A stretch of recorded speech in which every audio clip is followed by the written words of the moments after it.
اس دنیا میں آنے سے پہلے بھی ہم ایک زندگی گزار آئے ہیں، اور بدقسمتی سے اس کا تصور بہت کم لوگوں کو حاصل ہے۔ اور عہد حاضر کے جو ریشنلسٹ قسم کے عقلیت زدہ میں کہتا ہوں انہیں، یا عقلیت گزیدہ، عقلیت سے ڈسے ہوئے لوگ، وہ ان چیزوں سے اباع کرتے ہیں، دور بھاگتے ہیں۔ ہماری پہلی تخلیق ہوئی تھی عالم ارواح میں، الارواح جنود مجندہ، لشکروں کے لشکر تھے۔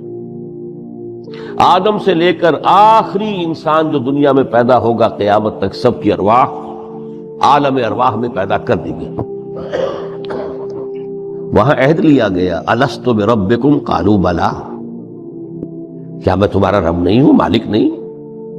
ہم سب نے عہد کیا تھا، کیوں نہیں؟ شہیدنا، ہم گواہ، یہ عہد الست۔ اور ظاہر بات ہے کہ عہد جو ہوتا ہے، جب تک انسان کو اپنی ذات کا شعور نہ ہو، خود شعوری نہ ہو، آپ دنیا میں معاہدہ کرتے ہیں تو کہتے ہیں کہ بقائمی ہوش و حواس میں یہ عہد کر رہا ہوں، معاہدہ کر رہا ہوں، تو ظاہر بات ہے کہ اس وقت ہم تھے اور ہوش و حواس کے ساتھ تھے، خود شعوری کے ساتھ تھے، لیکن صرف ارواح تھی، جسد نہیں تھے۔ اور یہی ہے وہ مقام جس کے بارے میں حضور نے سے جب پوچھا گیا کہ متى وجبت لک النبوۃ یا رسول اللہ، اللہ کے رسول آپ کو نبوت کب ملی؟ تو آپ نے فرمایا والآدم بین الماء والطین، ابھی آدم کا حیولہ جو ہے ابھی گارا گوندھ ہی رہا تھا، پانی اور گارے کے درمیان ہی تھے آدم، کہ میں اس وقت بھی نبی تھا۔ عالم خلق کا ابھی آغاز نہیں ہوا، ابھی عالم ارواح میں بھی جو تمام ارواح ہیں وہ اپنی امتیازی شان کے ساتھ ہیں۔ روح محمدی صلی اللہ علیہ وسلم، جس سے اگر نور محمدی کہیں تو غلط نہیں، اس لیے کہ ارواح کا جو مادہ تخلیق ہے وہ نور ہے، جیسے فرشتوں کا مادہ تخلیق نور ہے۔ مسلم شریف میں حضرت عائشہ صدیقہ رضی اللہ تعالی عنہ سے روایت موجود ہے، اللہ نے فرشتوں کو نور سے پیدا کیا۔ روح، فرشتے روح ہیں، ارواح ہیں، روح القدس، روح الامین، اور ارواح انسانیہ بھی روح ہے، یہ سب ان کا مادہ تخلیق نور ہے۔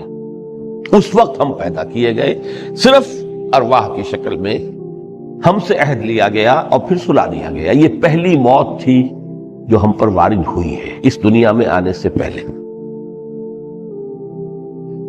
اس لیے کہ سورہ مومن کی ایک آیت میں فرمایا گیا ہے کہ جہنم میں لوگ جو ہیں فریاد کریں گے، ربنا امتنا اثنتین واحییتنا اثنتین فاعترفنا بذنوبنا فہل الی خروج من سبیل، اے اللہ تو نے ہمیں 2 مرتبہ مارا، 2 مرتبہ زندہ کیا،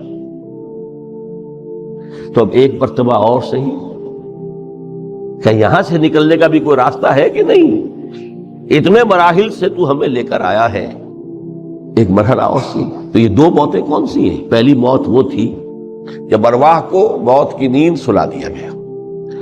پھر عالم خلق، جسے آج سائنٹسٹ کہتے ہیں، جس کا نقطۂ آغاز ہے بگ بینگ، عالم ارواح اس سے پہلے کی شے ہے، اس تک سائنس نہیں پہنچ سکتی، وہ سائنس سے ماورا ہے۔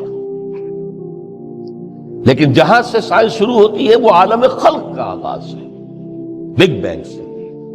وہ پھر مختلف مراحل، تنزل کے مراحل بھی آئے، ارتقاء کا مرحلہ بھی آیا، تفصیل میں جانے کا موقع نہیں ہے۔ بہت سے تنزلات کے مراحل اور بہت سے ارتقاء کے مراحل طے کر کے آدم تیار ہوا ہے۔ حضرت بیدل نے رحمت اللہ علیہ بہت خوبصورت شعر کہا ہے، ہر 2 عالم خاک شد تا بست نقش آدمی، اے بہار نیستی از قدر خود ہوشیار باش۔ یہ پوری جو بھی کائنات کا جو سلسلہ شروع ہوا، بگ بینگ، اور بہت بڑے بڑے جو ناری کرے تھے جن کی کہ حرارت کا جب تذکرہ کرتے ہیں سائنسدان تو trillions and trillions of foreign height, یہ ان کی اس وقت اس کی جو حرارت کا عالم تھا۔ لیکن پھر وہ ٹھنڈے ہوئے، کچھ اس میں سے کوئی، پھر خاک کی تہ جو ہے زمین کے اس کرے پر آئی، ہر 2 عالم خاک شد، یہاں سے اب آدم کا حیولہ تیار ہوا تا بست نقش آدمی. اس کے بعد ارتقائی مراحل ہیں، اور پھر آدم کی وہ روح جو کولڈ سٹوریج میں تھی جب وہ لا کر پھونکی گئی ہے. جسد آدم جو ہے وہ مسجود نہیں تھا، مسجود تو تب بنا ہے جبکہ اس میں روح آدم وہ لا کر پھونک دی گئی. فَإِذَا سَوَّيْتُهُ وَنَفَخْتُ فِيهِ مِن رُوحِي فَقَعُوا لَهُ سَاجِدِينَ. یہاں سے حیات دنیاوی کا آغاز ہو گیا. پھر وہ سلسلہ تناسل ہے. آدم اور حوا کی نسل میں سے ہر بچہ 4 ماہ کے بعد جب اس کا ایک حیولہ رحم مادر میں تیار ہو جاتا ہے، حدیث ہے متفق علیہ عبداللہ ابن مسعود سے رضی اللہ تعالی عنہ، اور جس کے اندر آغاز میں وہ کہتے ہیں کہ حضور نے ہمیں یہ بتایا وَهُوَ الصادق المصدوق. دیکھنا تم کا شک میں نہ پڑ جانا. محمد کون ہے؟ الصادق المصدوق، جو سچے ہیں، جن کی سچائی کی اللہ گواہی دیتا ہے. کہ رحم مادر میں 40 دن تم نطفے کی شکل میں ہوتے ہو، پھر 40 دن علقہ کی شکل میں ہوتے ہو، پھر 40 دن تو مضغہ کی شکل میں ہوتے. پھر اللہ تعالیٰ فرشتے کو بھیجتا ہے جو اس میں روح پھونکتا ہے. وہی عمل جو آدم کے جسد حیولہ کے ساتھ ہوا تھا، ہر ابن آدم اور بنت آدم کے لیے وہی عمل ہے کہ جو رحم مادر میں 4 مہینے کے بعد دہرایا جاتا ہے. یہاں سے حیات دنیاوی شروع ہوئی.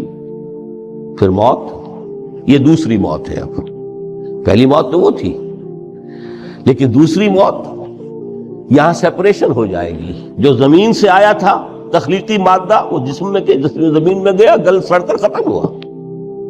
جو وہاں سے روح آئی تھی وہ اس زمینی وجود کا جو لب لباب ہے، جان نفس، اس کو لے کر اپنے ساتھ، اور وہ جائے گی عالم بالا کو.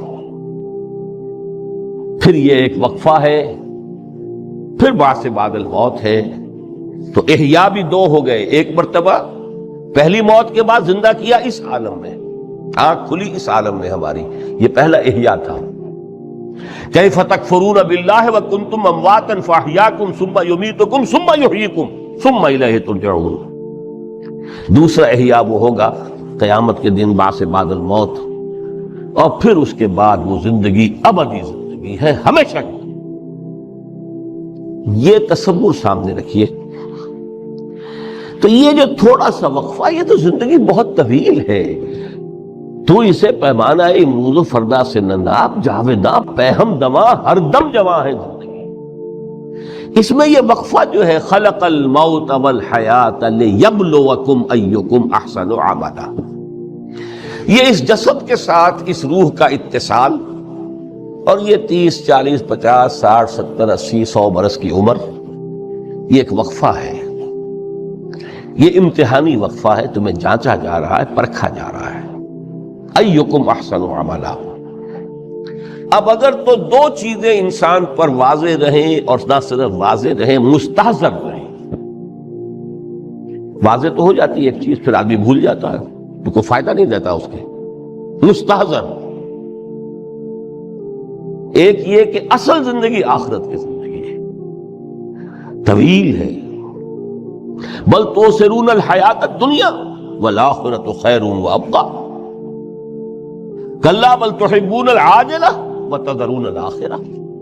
تم اس عاجلہ کو پسند کرتے ہو، اس دنیا کی زندگی کو تم ترجیح دیتے ہو، جبکہ آخرت ہے جو باقی رہنے والی ابدی. اگر تو یہ معلوم ہو، جیسا کہ سورہ عنکبوت کی آیت کے حوالے سے میں نے آپ کو آیت سنائی کہ وما هذه الحیات الدنیا الا لہو ولعب وان الدار الاخرۃ لہی الحیوان لو کانوا یعلمون. اصل زندگی جو ہے وہ آخرت کی زندگی ہے، کاش کہ انہیں معلوم ہوتا. ایک حقیقت تو یہ معلوم ہو اور مستحضر رہے کہ اصل زندگی آخرت کی زندگی ہے، اور دوسری حقیقت یہ کہ یہ دنیا کی زندگی ایک امتحانی وقفہ ہے.